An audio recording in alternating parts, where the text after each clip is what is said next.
Bonjour à toutes et à tous, c'est les amis 25. Aujourd'hui on se retrouve pour un tout nouvel épisode dont on en parle et aujourd'hui on va parler bien du film Missing, disparition inquiétante. Là vous êtes sûrement en train de vous dire, mais de quoi Pokémon 5 nous parle? D'habitude il ne parle jamais de sujets aussi différents de d'habitude.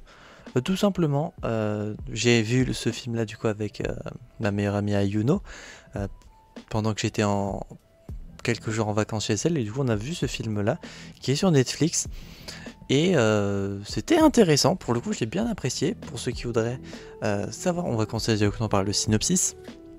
Alors, on y suit comme personnage principal June, qui est une jeune fille qui est à peine majeure.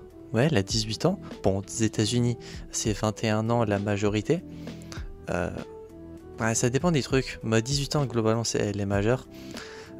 Donc tout juste, et sa mère part en vacances en Colombie avec son nouveau copain, sauf que malheureusement elle disparaît, et donc elle va commencer à investiguer à l'aide également du FBI, je crois que c'était le FBI, tout simplement de rechercher sa mère qui a disparu, de savoir pourquoi, où est-ce qu'elle est, etc., etc. Et très bon point positif en venant à ça, c'est que le film, il y a énormément de scènes, si ce n'est peut-être 95% du film, qui se passe comme si on était sur un écran de PC ou de téléphone. C'est-à-dire que il y a on peut, genre June, quand elle veut se rappeler d'un truc, elle note dans le logiciel Note. Il y a genre elle est sur Spotify, elle fait des recherches sur Google, sur YouTube, machin, il y a les différents sites internet d'information parce qu'à un moment il se passe des trucs, tout ce qui est hacking, caméra, paramètres Google, machin, pour le coup tout ce côté informatique, machin, c'est un énorme point positif. Je m'attendais pas à ça et j'ai beaucoup apprécié cette mécanique dans le film là. Je pense pas avoir déjà vu un truc du genre. Donc c'était assez original, j'ai trouvé, j'ai bien apprécié. D'où le fait que le film sûrement a bien fonctionné, je pense, parce que je pense que c'est accessible à pas mal de monde. Également, c'est différent de d'habitude, et tout ce côté hacking, recherche d'informations est plus simple, avec du coup une jeune qui est au goût du jour, parce que le film est sorti en 2023, et du coup, c'est le fait de trouver des informations est mis à jour par rapport à aujourd'hui, surtout avec un personnage jeune, plutôt que elle refait des recherches sur le terrain elle-même, sachant que là, vu que ça se passait en Colombie et qu'elle habite aux États-Unis, ça aurait été compliqué. Donc à l'aide du coup de différentes personnes, d'amis, machin, elle tente d'enquêter bien sur la disparition de sa mère et de ses secrets. Donc voilà pour les résumés, et déjà un point positif assez conséquent. Le film dure combien de temps déjà? Il dure 1h51. C'est un film avec dans le thème... alors, bon, sur Seriebox ça indique thriller, drame. Sur Netflix ça impliquait aussi investigation, disparition je crois. Donc globalement vous voyez plus ou moins les thèmes et les points abordés. Point positif également, le perso de June, je le trouve sympa. C'est un bon perso principal. J'ai bien apprécié suivre son histoire. Point négatif qui me vient maintenant en tête, c'est la fin du film. Je n'ai pas compris. Pareil avec Ayuno, on n'a pas trop compris la fin. Sans spoiler, mais on ne sait pas si ce qui est montré... c'est compliqué de dire ce point négatif là sans vraiment spoiler. Mais je pense que globalement, si vous avez vu le film ou si vous comptez le voir, peut-être que vous comprendrez ce sentiment. On n'a pas compris la fin en fait, par rapport à ce qui se passe dans le film. Donc si vous avez compris le film et sa fin, n'hésitez pas à le mettre en commentaire sans spoiler si possible. Comme ça ceux qui n'ont pas vu le film ne seront pas spoilés en commentaire. Globalement également les persos, que ce soit June et son pote qu'elle va se faire à un moment durant le film. La relation est sympa, la relation avec sa mère est bonne, il y a une bonne évolution. Point positif, il y a également beaucoup de retournements de situation. À un moment on pense que telle personne est l'antagoniste du film, parce que oui il y a un méchant dans le film.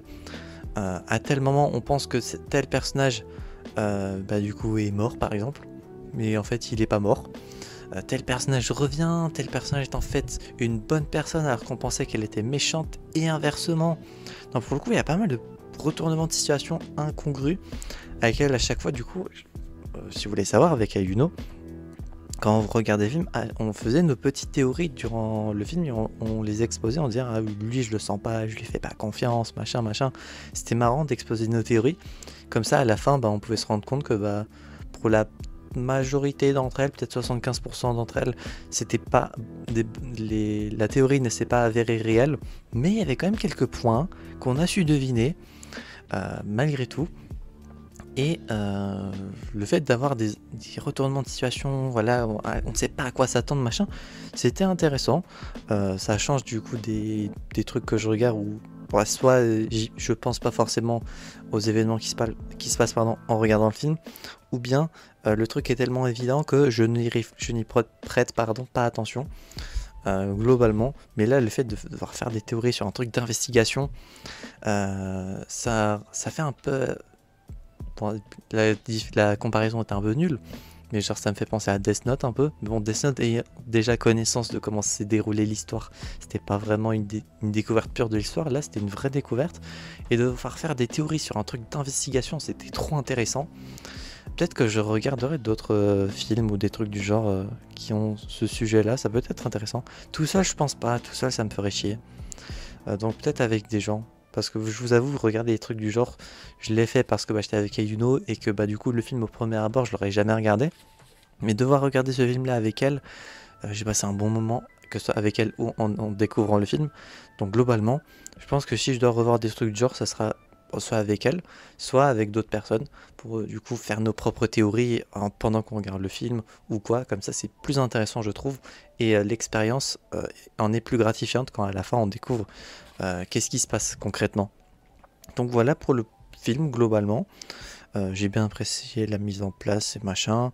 Les persos sont sympas globalement. Et j'ai bien apprécié comment l'histoire évolue globalement. Et ce qui se passe globalement avec un personnage qu'on ne pensait pas. Pour le coup c'était assez surprenant. Et le fait de devoir faire des théories, pour le coup c'était vraiment mon plus gros kiff que j'ai pu avoir durant le film. Concernant la note, j'ai décidé de mettre 7,5. J'ai passé un bon moment. C'était pas mon kiff de l'année, mais j'ai passé quand même malgré tout un bon moment. Ça reste une très bonne note. Et voilà pour du coup le film. J'espère que celui-ci vous aura plu. Et apparemment d'ailleurs c'est le deuxième. Apparemment il y en a un premier film qui part peut-être de la même base, faudrait peut-être que je le regarde un jour, qui sait. J'espère que cette vidéo vous aura plu, celle qui a, n'hésitez pas à vous abonner, à mettre un petit pouce bleu, à mettre en commentaire votre avis sur le film si vous l'avez regardé, sans spoiler bien évidemment, si votre commentaire sera supprimé, surtout pour un truc d'investigation, là pour le coup, vous serez peut-être même ban de la chaîne. Et d'ici là, on se retrouve donc j'espère la prochaine fois pour de prochaines aventures, c'est le 25 et je vous dire enjoy.